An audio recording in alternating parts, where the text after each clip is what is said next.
The moon hung low in the sky, casting a silvery glow over the ancient village of Uzongwi.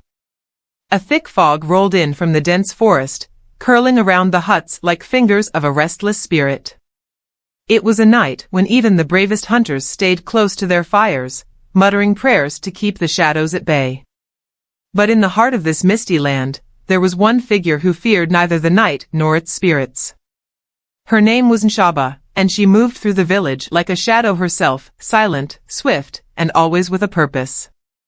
Nshaba's presence demanded attention, yet she was a figure cloaked in mystery. Her skin, dark as the earth after the rains, gleamed under the moonlight, while her eyes, a striking shade of amber, glowed with an unsettling intensity. Her hair, woven with beads of bone and gold, flowed like a river down her back.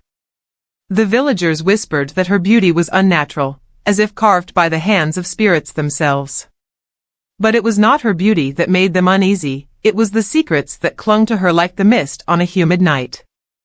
Nshaba was not like the other women of Uzongwi.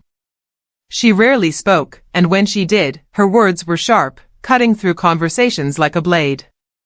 She lived on the edge of the village, in a secluded hut near the forbidden forest, a place where no one dared to tread. They said that the forest was alive with things unseen, dark things that whispered to the trees and drank from the rivers of the underworld. But Nshaba seemed to thrive in the shadows, always returning from the woods with herbs and remedies that could heal any ailment. Yet no one asked her where she learned these secrets, for fear of what the answer might be. The children feared her, the elders avoided her gaze, and the men, though entranced by her beauty, kept their distance. There was something in her eyes, a hint of sadness, perhaps, or maybe a storm of rage, that made everyone uneasy. Rumors swirled through the village like the wind, telling of dark rituals and strange practices that no one dared confirm. Some claimed she could speak to the spirits of the dead, others believed she had made a pact with a demon in the heart of the forest. But no one knew for sure. And Nshaba, always silent, never offered any answers. But there was one thing they all agreed on, Nshaba had never aged. As far back as anyone could remember, she had looked the same, her face unmarked by time, her body as strong and lithe as ever. Generations had passed, but Nshaba remained untouched by the years. The old women of Uzongwi spoke in hushed tones, calling her the cursed one, while others claimed she had been blessed with eternal youth by the gods. But what god could give such a gift without asking for something in return? The village had long stopped asking questions, but Nshaba's mystery only deepened as the years went on. Something in her past held the key to her secret, something dark, something that had been buried beneath layers of silence and shadows. And while no one dared confront her, the villagers knew that the day would come when Nshaba's secret would be revealed. They could feel it in the air, thick and heavy with anticipation, like the moments before a storm. Tonight, as the fog thickened and the wind carried the faint sound of drums from the distant hills, Nshaba stood alone at the edge of the village, staring into the forest. Her expression was unreadable, but there was a flicker of something in her eyes, a fleeting emotion, a memory perhaps. The darkness of the forest called to her, and without a word, she disappeared into the trees. The villagers watched from afar, hearts pounding in their chests, wondering what could drive a woman so close to the edge of the unknown. They knew one thing for certain.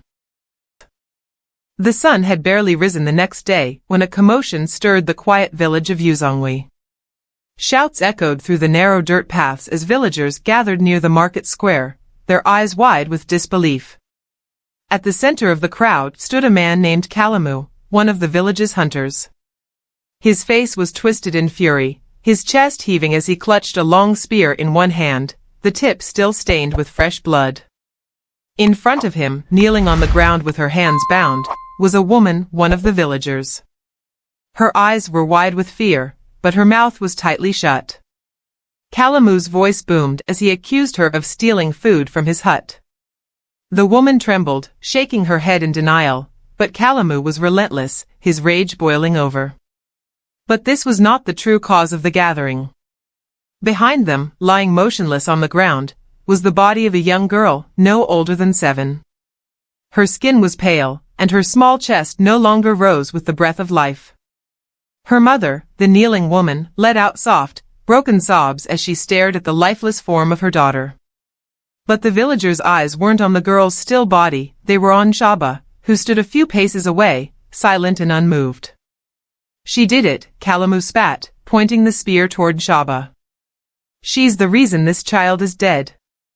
A murmur rippled through the crowd as they shifted their gaze to Shaba. Her expression was unreadable, her amber eyes locked on Kalamu without blinking. The villagers had long whispered about her strange powers, but now, for the first time, someone had openly accused her of wrongdoing. What are you talking about? One of the elders demanded, stepping forward with a frown. How could she have done this? Kalamu's hand shook as he pointed again at Shaba. I saw her. Last night, in the forest. She was performing some kind of ritual. I heard strange chants, and when I got closer, I saw her holding something glowing in her hands. And now, this child is dead. The crowd gasped, their faces pale with fear. Shaba said nothing. She did not flinch, did not try to defend herself. She simply stood there, her eyes piercing through Kalamu like a predator watching its prey. The tension was thick, the villagers' breaths shallow as they waited for her to speak, to deny the accusations. But Shaba remained silent. The elder turned to her, his voice soft but firm. Is this true, Shaba? Were you in the forest last night? Shaba's lips parted, but instead of an explanation, her voice was low and cold. I was where I needed to be. The answer sent a chill through the crowd. The elder's face darkened, and Kalamu snarled, taking a step closer. She admits it. She was in the forest, doing her witchcraft. How many more of our children will die because of her? The villagers shifted nervously, their eyes darting between Kalamu and Shaba. Fear was a powerful force, and Kalamu's words stirred something dark within them. But there was something else, too, a sense of curiosity, a desire to understand why. Why had Shaba been in the forest? What was she doing out there in the dead of night? Tension crackled in the air as the crowd edged closer, waiting for Shaba to explain. But instead of answering, Shaba slowly stepped forward. Her movements were calm, deliberate, and unsettlingly graceful. She met Kalamu's gaze head-on, her voice a quiet storm. Do you truly believe that I killed this child? She asked, her words dripping with icy detachment. Do you think my hands are stained with her blood? Kalamu hesitated, but the fire of anger in his eyes did not waver. I saw you, he repeated. I know what I saw. The wind picked up, stirring the dust at their feet. Shaba took another step forward, closing the distance between them. The villagers held their breath, unsure of what was about to happen. Shaba was known for her healing powers, not for violence, but the way she moved now, calm and controlled, hinted at something far more dangerous beneath the surface. You saw what you wanted to see, Shaba said softly, her voice barely above a whisper. But you do not know what lies beyond your fear. Kalamu's grip tightened on his spear, his knuckles turning white. I don't need your riddles, witch. I know what I saw, and I will not allow you to harm anyone else. The crowd was frozen in place, caught between fear and fascination. What was Shaba hiding? What had she been doing in the forest, and why wouldn't she deny the accusations? Before Kalamu could respond, the elder raised his hand, calling for silence. Enough. We will not condemn anyone without proof. Kalamu, if you saw something, we must investigate. But until then, no harm will come to Shaba. Kalamu's eyes blazed with anger, but he stepped back, lowering his spear. The villagers murmured in agreement, though their eyes remained fixed on Shaba with suspicion and fear. The mystery of her actions, her silence, and her unshaken demeanor only deepened the unease in their hearts. As the crowd slowly dispersed, Shaba turned her back on them, walking away into the shadows. The question hung in the air like the mist. What was Shaba truly capable of? And more importantly, what was she hiding? The conflict had begun, but the truth was far from revealed. As Shaba walked away from the village, the weight of the accusations and the growing fear in their eyes lingered in her mind. She had always known this day would come, the day when her power would become a threat rather than a gift. But what the villagers didn't know, what they could never understand, was the darkness she carried deep within her soul. It was a burden she had borne for years, ever since that fateful night in the mountains. The memory of that night came rushing back, uninvited, like a wave crashing against the shore. She could still see the dim glow of the fire that had lit up the mountainside, casting flickering shadows over the trees. She was just a child then, no older than 10, but she had already learned that the world was filled with dangers far greater than wild animals or fierce storms. It was her mother who had taught her that, the woman who had once been the village's healer, just as Nshaba had become. Nshaba's mother stood at the edge of the cliff, her hands raised toward the sky, chanting in a language Nshaba did not yet understand. The wind howled around them, but her mother's voice cut through it like a blade, sharp and commanding. Nshaba had watched from the safety of the trees, her small frame hidden behind the thick trunks, her heart racing with fear and confusion. She had never seen her mother like this before, so powerful, so terrifying. And then, out of the darkness, came the figure. A man cloaked in shadows, his face obscured but his presence undeniable. He approached Nshaba's mother with a slow, deliberate stride, his steps barely audible over the wind. Nshaba had wanted to scream, to run to her mother and pull her away from the edge, but something held her back. Something far stronger than her fear of the man. It was the look in her mother's eyes, a look of determination, of resignation, as if she knew what was about to happen and had already accepted it. The man stopped a few feet from her mother, and for a moment, they simply stared at each other, the silence between them deafening. Then, without warning, her mother dropped to her knees, bowing her head before him. Nshaba's heart sank. She had never seen her mother bow to anyone. The man reached out, his hand hovering just above her mother's head, and in that instant, Nshaba understood. It was not until years later, when Nshaba had grown into her powers, that she learned the truth of that night. Her mother had been dying, consumed by an illness that no amount of herbs or prayers could cure. In her desperation, she had turned to something far darker than the healing arts she practiced. She had sought out the spirit of the mountain, a powerful and ancient entity that granted favors, but always at a price. Her mother had traded her life, her soul, for one final act of healing, the power to pass her gift on to Nshaba. As the flashback faded, Nshaba's chest tightened, the weight of her mother's decision pressing down on her like a heavy stone. She had never asked for this power, never wanted the burden of healing others while her own heart ached with grief and guilt. But she had no choice. The spirit of the mountain had marked her, and from that day on, she had been bound to its will. The next reveal came during an emotional confrontation with the village elder. As he sought answers from her about the strange occurrences in the village, his frustration boiled over, and he demanded to know why Nshaba remained so distant, so unwilling to share the truth with her people. "You have always kept us at arm's length, Nshaba," the elder said, his voice tinged with anger and sadness. "You heal us when we're sick, but you never allow anyone to get close to you. Why?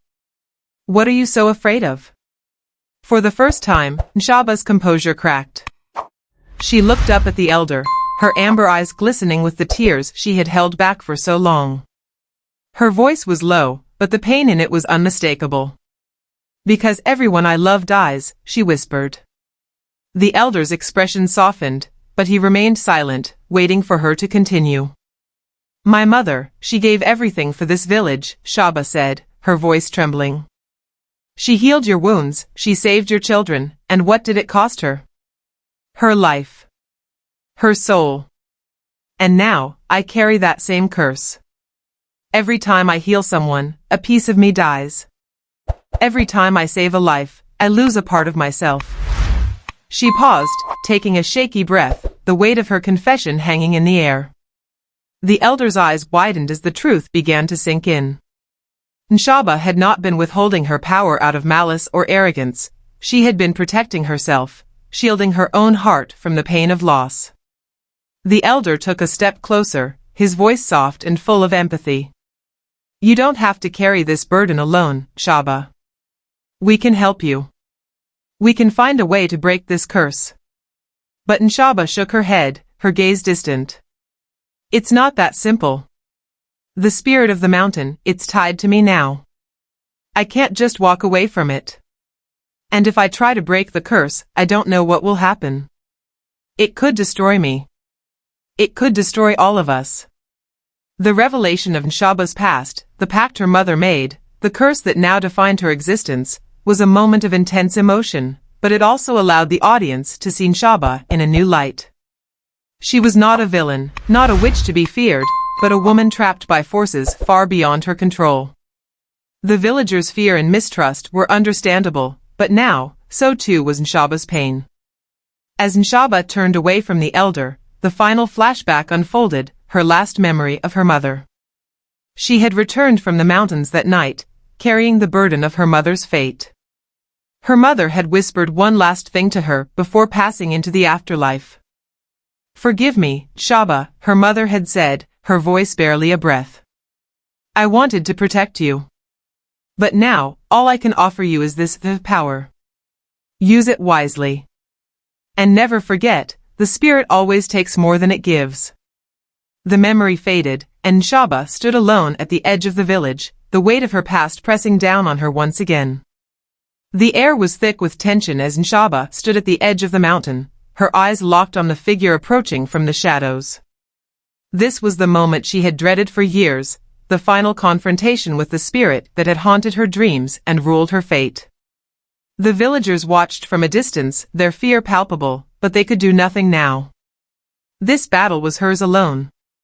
The spirit of the mountain loomed before her, its form shifting and twisting like smoke in the wind.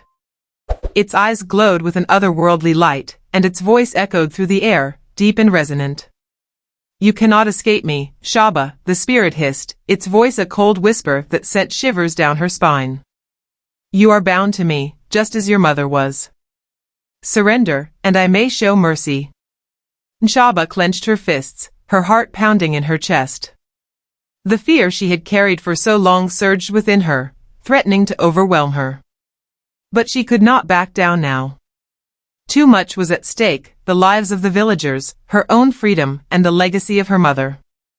"No," Nshaba said, her voice steady despite the fear coursing through her veins. "I will not be your puppet any longer." With those words, the battle began.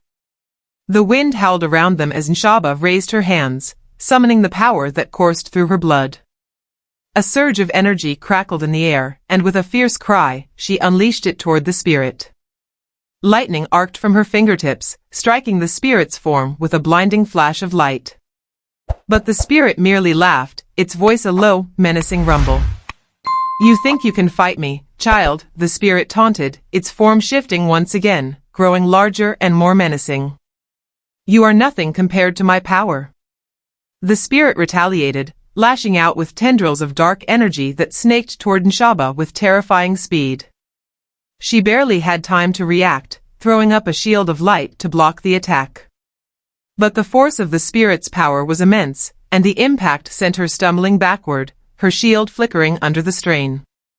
For a moment, it seemed as though the spirit would overwhelm her, that she would be consumed by the darkness she had fought so hard to resist. But then, in the midst of the chaos, a memory flashed in her mind, her mother's final words. "Use it wisely. The spirit always takes more than it gives." In that moment, Nshaba understood. The spirit's power was not infinite, it came at a cost, just as her mother had warned. And now, the time had come to turn that weakness against it. With a fierce determination, Nshaba stood her ground, her eyes blazing with resolve. She reached deep within herself, drawing upon the pain, the grief, and the strength that had carried her through all these years. The power of the spirit surged around her, but this time, she did not fight it. Instead, she channeled it, bending it to her will. The spirit roared in fury as Nshaba's energy intertwined with its own, forcing it to confront the very essence of its existence. The ground trembled beneath them as the battle reached its peak, the air crackling with power. "You are nothing without the fear you feed on," Nshaba shouted, her voice ringing out over the howling wind. And I am done being afraid. With one final surge of energy, Nshaba unleashed her full power, driving it toward the heart of the spirit. There was a blinding flash of light, and then, silence. When the light faded, Nshaba stood alone at the edge of the cliff, the spirit's form dissolving into the wind. She had faced her deepest fear and emerged victorious, but the cost had been great. The villagers, who had watched in stunned silence, slowly began to approach, their eyes filled with awe and gratitude. But Nshaba did not stay to hear their praises. She had won the battle, but the war within her heart was far from over. The battle was over, but the echoes of it still reverberated in Nshaba's mind. Standing alone on the mountainside, she gazed out at the horizon, the winds carrying with them a sense of calm she hadn't felt in years. The spirit was gone, but the scars it left, on her body, her soul, and her people, would remain. For the first time, Nshaba felt a strange weight lift from her chest. She had won. But victory wasn't as sweet as she had imagined. There had been sacrifices, and the cost of defeating the spirit had been immense. She had overcome her greatest fear, but in doing so, she had been forced to confront a deeper truth. The darkness she feared was not just in the spirit, it had been inside her all along. As Nshaba walked back to the village, her steps slow and deliberate, she reflected on the lessons she had learned. Her people gathered around her, their faces filled with gratitude and relief, but Nshaba could see their pain as well. They had all suffered under the spirit's rule, but now, they had a chance to rebuild, to heal. One of the elders approached her, placing a hand on her shoulder. "You have freed us," the elder said softly. "But you have also freed yourself." Nshaba nodded, her eyes heavy with the weight of everything that had happened. "The spirit was never just an enemy," she said quietly. "It was a reflection of all the fear and anger I carried with me for so long. But now I understand." The elder smiled gently, sensing the depth of her transformation. "And what have you learned, child?" Nshaba looked around at the faces of her people, her heart full of both sorrow and hope. "I've learned that we are not defined by the darkness we face, but by how we choose to overcome it. We can either be consumed by our fear, or we can rise above it and find the strength to heal." The moral of Nshaba's journey was not just about defeating an external enemy, but about finding peace within herself. Her battle with the spirit had been a symbol of the inner turmoil she had carried for years, the grief of losing her mother, the weight of expectations, and the fear of failure. But through that struggle, she had learned the true power of resilience. "Strength doesn't come from fighting," she continued, her voice stronger now. "It comes from knowing when to let go. I could never defeat the spirit by force alone. I had to understand it, accept it, and then release it." The villagers listened, their hearts stirred by her words. Nshaba's journey had been their journey as well, and her victory was a symbol of their own resilience. They, too, had faced the darkness, and now, with Nshaba's guidance, they could begin the process of healing. In the days that followed, the village slowly came back to life. The people began to rebuild, not just their homes, but their spirits. Nshaba, though still burdened by the memories of her battle, found peace in the knowledge that she had broken the cycle of fear that had plagued her for so long. The story of Nshaba's triumph would be told for generations, not just as a tale of victory over a powerful enemy, but as a lesson in resilience, healing, and the power of inner strength. Her journey had shown them all that true freedom came not from defeating others, but from facing one's own demons and choosing to rise above them. And as Nshaba stood once more at the edge of the mountain, the wind carrying away the last whispers of the spirit, she knew that her mother's words had been right all along. The spirit always took more than it gave. But in the end, it was Nshaba who had reclaimed her power, by giving back to herself. With the weight of her past lifted, Nshaba smiled, ready to step into the future. The darkness was behind her now, and the light ahead was hers to embrace. Thank you for joining us on Nshaba's journey of courage and healing. If this story moved you, don't forget to like, comment, and subscribe to stay connected with more powerful tales like this. We'd love to hear your thoughts. What did you take away from Nshaba's journey? How do you think we can all overcome our inner challenges? Share your reflections in the comments below. Let's continue the conversation and grow together as a community. And until next time, stay strong, stay resilient, and keep shining your light.